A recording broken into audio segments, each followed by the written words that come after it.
नमस्कार मित्रांनो, स्वागत आहे तुमचं पुन्हा एका नवीन व्हिडिओमध्ये. मित्रांनो, आर्टिफिशियल इंटेलिजन्समुळे नोकऱ्या कमी होतील की वाढतील हा प्रश्न सध्या सर्वत्र चर्चेत आहे. याच पार्श्वभूमीवरती IT क्षेत्रातील आघाडीची कंपनी इन्फोसिस पुन्हा एकदा चर्चेत आली आहे.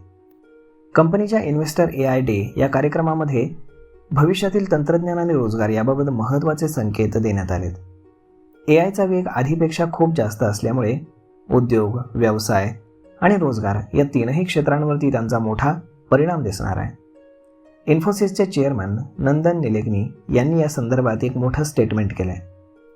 मंगळवारी झालेल्या कार्यक्रमामध्ये कंपनीचे गुंतवणूकदारांच्या विशेष लक्षात आणणारे एक कारण त्यांनी समोर केलं आहे. कारण इन्फोसिसनं अमेरिकेतील प्रगत AI कंपनी अँथ्रोपिक AI याच्यासोबत एक भागीदारी केली आहे. या बातमीचा सकारात्मक परिणामही शेअर बाजारामध्ये दिसून आला आणि इन्फोसिसच्या शेअर प्राईजमध्ये वाढ नोंदवली गेली.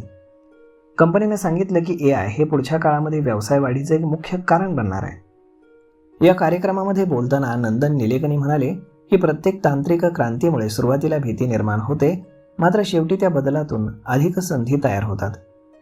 AI काही पारंपरिक कामं कमी करेल, परंतु त्याचवेळी मोठ्या प्रमाणामध्ये नवीन करिअर मार्गही उघडेल. त्यामुळे कर्मचाऱ्यांनी बदल स्वीकारून कौशल्य वाढवणं आवश्यक आहे. कंपनीच्या सादरीकरणामध्ये सांगण्यात आले की जगभरातील अनेक कंपन्या त्यांच्या IT बजेटपैकी 60 ते 80% खर्च जुनी लेगसी सिस्टम चालवण्यात खर्च करतात. ही व्यवस्था महाग आणि संथ आहे. AIच्या मदतीनं ही प्रणाली वेगानं आधुनिक करता येईल. त्यामुळे खर्च कमी होईल, कामाचा वेग वाढेल आणि उत्पादकता सुधारेल. इन्फोसिसच्या Q3 निकालामध्ये AI सेवा 5.5% महसूल देत असल्याचंही समोर आले. AIमुळे ऑटोमेशन वाढत असल्यानं कोडिंग, टेस्टिंग आणि सपोर्टसारखी पुनरावृत्तीची कामं मशीन स्वतःच करू लागेल. या अंदाजानुसार सुमारे 9 कोटी 20 लाख पारंपरिक IT नोकऱ्यांवरती याचा परिणाम होऊ शकतो. त्यामध्ये front end developers, QA tester, IT support specialist आणि ब्लॉकचेन डेव्हलपर हे रोल विशेषतः प्रभावित होतील. तथापि दुसरीकडे AIमुळे मोठ्या प्रमाणामध्ये नवीन नोकऱ्या तयार होणार आहेत. अंदाजे 17 कोटी नवीन नोकऱ्या निर्माण होतील.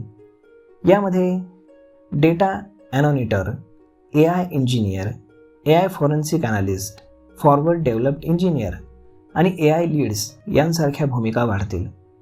या क्षेत्रामध्ये अधिक कौशल्य आणि जास्त पगाराच्या संधी मिळतील. यामुळे IT उद्योग कमी होणार नाही, तर नव्या स्वरूपामध्ये विकसित होत असल्याचंही चित्र त्यांनी स्पष्ट केलं आहे.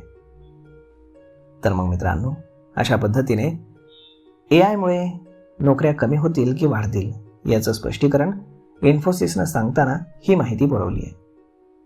तर मग मित्रांनो, यावरती आपलं मत काय हे तुम्ही आम्हाला कमेंट करून नक्कीच सांगा. आणि जर हा व्हिडिओ तुम्हाला आवडला असेल तर आपल्या जवळच्या मित्रमंडळींसोबत देखील हा व्हिडिओ तुम्ही शेअर करायला विसरू नका. धन्यवाद.